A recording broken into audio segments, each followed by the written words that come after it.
ఓం నమ శివాయ శ్రీ మాత్రే నమః. అందరికీ నమస్కారం. వెల్కమ్ టు అవర్ ఛానల్ క్లీన్కార డివోషనల్ అండ్ వ్లాగ్స్. ఈ రోజు మన వీడియో ఏమిటంటే డిసెంబర్ 8వ తారీఖున అంటే 2024వ సంవత్సరంలో మార్గశిర మాసంలో డిసెంబర్ 8వ తారీఖు ఆదివారంన కాలభైరవాష్టమి వచ్చింది. ఆదివారంతో కలిపి కాలభైరవాష్టమి రావడం చాలా చాలా విశేషం. ఈ మహాశక్తివంతమైన రోజున ఇలా చేస్తే మనకున్నటువంటి ఏ సమస్య అయినా కూడా తీరిపోతుంది. ఆ ఈశ్వరుడి యొక్క కాలభైరవ స్వామి యొక్క అనుగ్రహం కలుగుతుంది అని పండితులు చెప్తున్నారు. అయితే ఈ రోజు మనం ఏ విధి విధానాలు పాటించాలి అనే విషయాన్ని ఇప్పుడు మనం తెలుసుకోబోతున్నాము. పరమేశ్వరుడు ఉగ్ర స్వరూపమే కాలభైరవుడు. మార్గశిర మాసంలో వచ్చే శుద్ధ అష్టమి రోజున కాలభైరవుడు ఆవిర్భవించారు. ప్రతి నెలలో వచ్చే శుద్ధ అష్టమి రోజున కాలభైరవుడిని పూజించి కూష్మాండ దీపం వెలిగిస్తారు. గుమ్మడికాయలో వెలిగించే దీపాన్ని కూష్మాండ దీపం అంటారు. కాలభైరవాష్టమి రోజున ముఖ్యంగా వెలిగించే కూష్మాండ దీపాన్ని ఎలా వెలిగించాలి, ఎప్పుడు వెలిగించాలి, ఎవరు వెలిగించాలి, అసలు ఎందుకు వెలిగించాలి, ఈ దీపాన్ని ఇంటి లోపల వెలిగించాలా ఇంటి బయట వెలిగించాలా అనే విషయాలన్నీ కూడా వివరంగా ఈ వీడియోలో తెలుసుకుందాము. డిసెంబర్ 8వ తారీఖు ఆదివారం రోజున కాలభైరవాష్టమి వచ్చింది. మంగళవారం లేదా ఆదివారంతో కలిసి వచ్చే కాలభైరవాష్టమి మహాశక్తివంతమైనదిగా పండితులు తెలియజేస్తున్నారు. అష్టమి రోజు వెలిగించే ఈ దీపం అష్ట కష్టాల నుండి మనల్ని బయటపడేస్తుందని అంటారు. అంతటి శక్తి ఈ కూష్మాండ దీపానికి ఉంది. మనకున్న ఆరోగ్య సమస్యలు, ఇంకా డబ్బు సమస్యలు, రుణ బాధలు, ఆర్థిక సమస్యలు, శత్రు సమస్యలు, గ్రహ దోషాలు, రుణ బాధలు, శని దోషాలు, డబ్బులు వెనక్కి రాకపోవడం, చేతిలో మనకి చిల్లి గవ్వ కూడా లేకపోవడం, ఇలా మీ సమస్యలన్నీ కూడా తీరుస్తుంది ఈ కూష్మాండ దీపం అని పరిహార శాస్త్రం తెలుపుతుంది. ఈ ఒక్క దీపం వెలిగిస్తే చాలు, మనకున్న సమస్యలన్నీ కూడా దూరం అవుతాయి. అయితే ఇప్పుడు ఈ దీపం ఎలా పెట్టుకోవాలి, ఎలా పూజించాలి అనేది తెలుసుకుందాము.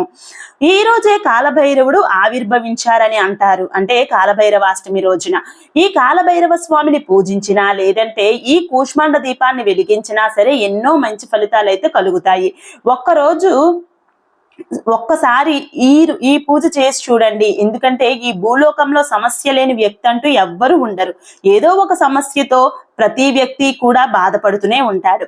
ఎంత డబ్బు ఉన్నవాడికైనా కూడా ఏదో ఒక సమస్య ఉంటుంది. నిరుపేదవాడికైనా ఏదో ఒక సమస్య ఉంటుంది. ఏ చెట్టుకి ఎంత గాలి ఉంటుందో, ఏ స్థాయిలో ఉన్న వ్యక్తికి ఆ స్థాయిలో సమస్య అనేది ఉంటుంది. అందుకనే సమస్యలన్నీ కూడా తొలగించుకోవాలి అని మనం కూడా మన జీవితంలో ఎంతో కొంత దైవానికి సంబంధించినటువంటి కార్యక్రమాలు చేస్తూ ఉండాలి. కాబట్టి ఈ దీపాన్ని ఎలా వెలిగించుకోవాలి అనేది కూడా ఈ వీడియోలో తెలుసుకుందాం. కాలం ఎలా అయితే పరిగెడుతుందో మనం కూడా పరుగులు తీయాలి అంటే ఈ కాలభైరవ స్వామిని పూజించాల్సిందే. అయితే ఈ పూజ ఇంటి లోపల చేసుకోవాలా ఇంటి బయట చేసుకోవాలా అని అడుగుతూ ఉంటారు. ఇంటి లోపలైనా సరే లేదంటే ఇంటి బయట ద్వారబంధం వద్దనైనా కూడా చేసుకోవచ్చు. ఇంటి లోపల అయితే మీరు పూజా మందిరంలో మీరు ప్లేస్ ఉంటే చేసుకోండి, లేదంటే పూజా మందిరం పక్కన ప్లేస్ ఉంటే అక్కడ అయినా సరే చేసుకోవచ్చు. లేదంటే ఇంటిలో ఏ దిక్కు వైపున సరే మీరు పసుపు రాసి ముగ్గు వేసి ఈ దీపాన్ని పెట్టుకోవచ్చు. అయితే కొంతమంది ఇంటి బయట ద్వారబంధం దగ్గర కూడా ఈ దీపాన్ని వెలిగిస్తారు. అది మీ ఇష్టం అన్నమాట. ఎక్కడైనా సరే కూష్మాండ దీపం పెట్టుకోవచ్చు. ఆ కాలభైరవ స్వామి గురించి చెప్పాలంటే పరమేశ్వరుని యొక్క ఉగ్ర రూపమే కాలభైరవుడు. శత్రు వినాశనం, సమస్యలను నిర్వీర్యం చేయడం కోసమే ఆయన ఉగ్ర రూపం ధారించారని చెబుతూ ఉంటారు. ఒక సమయంలో బ్రహ్మదేవుడు త్రిమూర్తులు అందరిలోకి తానే గొప్ప అని భావించాడట. తనకి బ్రహ్మ విద్య తెలుసు కాబట్టి, జీవులను సృష్టిస్తాడు కాబట్టి తానే అధనాయకుడు అని గర్వించాడట. ఆ గర్వంలోనే మహాశివుణ్ణి చులకనగా చూశాడు. దాంతో పరమేశ్వరుడు కోపించి కాలభైరవుణ్ణి సృష్టించాడు. ఆ కాలభైరవుడు బ్రహ్మదేవుని 5వ తలను ఖండించాడు. దాంతో బ్రహ్మదేవుని గర్వం పూర్తిగా అణిగిపోయింది. కాలభైరవుని ఆరాధనతో మనసులోని గర్వం కూడా అణిగిపోతుందని ఈ ఉదాంతంలోని అంతర్గత బోధ. దీపం ఎలా పెట్టుకోవాలో ఇప్పుడు తెలుసుకుందాం. పూజ చేసేవారు ఉదయాన్నే నిద్రలేచి తలస్నానం చేసి ఇంట్లో ఈ పూజ చేసుకోవాలి అనుకున్నవారు పూజ ఎక్కడైతే చేసుకోవాలి అనుకుంటున్నారో అక్కడ పసుపు రాసి ముగ్గు వేసి, మీ దగ్గర కాలభైరవుని విగ్రహం లేదా ఫోటో ఉంటే ఒక ఆసనం వేసి పెట్టుకోవచ్చు.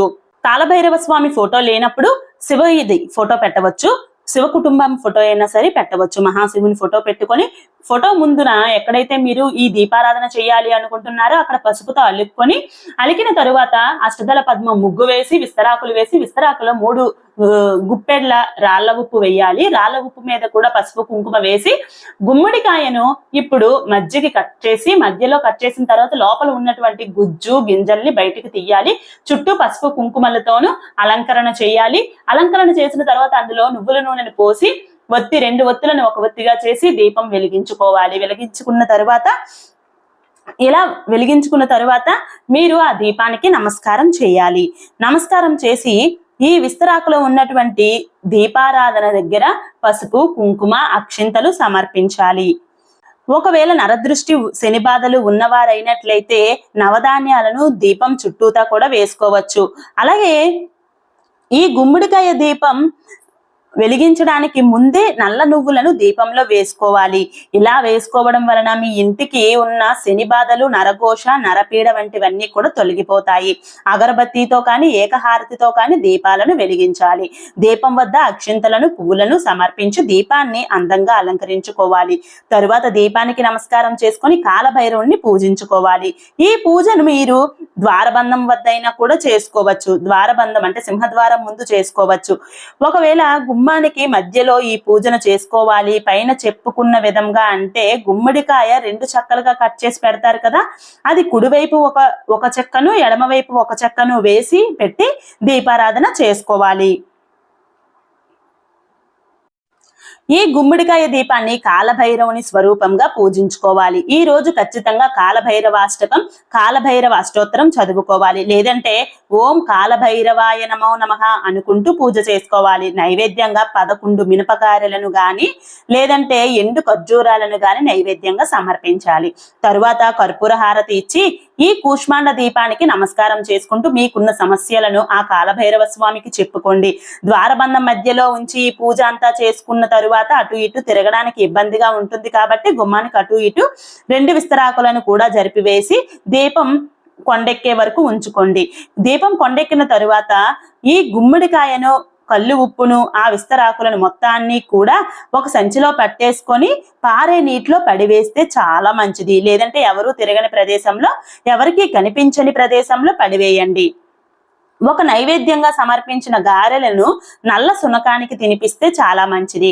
ఎందుకంటే కాలభైరవుని వాహనం సునకం కాబట్టి ఈ రోజు నల్ల సునకానికి ఓం కాలభైరవాయ నమః అని అనుకుంటూ మీరు ఈ గారెలను లేదంటే మరి ఏ ఇతర ఆహార పదార్థాలనైనా తినిపించినట్లయితే సాక్షాత్తు కాలభైరవ స్వామికి మీరు నైవేద్యం తినిపించినంత ఫలితం కలుగుతుంది. నల్ల సునకాలు లేని పక్షంలో మీరు ఏ సునకానికైనా సరే ఈ నైవేద్యాన్ని తినిపించవచ్చు.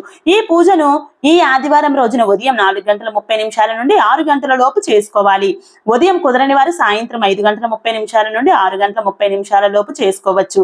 ఈ కాలభైరవ అష్టమి రోజున వెలిగించే కూష్మాండ దీపాన్ని ఈ రోజు మొదలుకొని వరుసగా ప్రతి నెలలో వచ్చే బహుళ అష్టమి అంటే పౌర్ణమి ముందు వచ్చే 8వ రోజున చేస్తే పౌర్ణమి తర్వాత వచ్చే 8వ రోజున చేస్తూ ఇలా 16 అష్టములు కానీ లేదంటే 8 అష్టములు కానీ కూష్మాండ దీపాన్ని వెలిగించుకుంటే విశేషమైనటువంటి ఫలితాలు కలుగుతాయని పండితులు చెప్తున్నారు. లేదంటే కనీసం ఈ ఒక్క కాలభైరవాష్టమి రోజైనా సరే ఈ కూష్మాండ దీపాన్ని అంటే గుమ్మడికాయని కాలభైరవునిగా భావించి గుమ్మడికాయ దీపాన్ని వెలిగిస్తే విశేషమైనటువంటి ఫలితాలు కలుగుతాయి. ఒక్కసారి గుమ్మడికాయ దీపాన్ని, కూష్మాండ దీపాన్ని వెలిగించండి.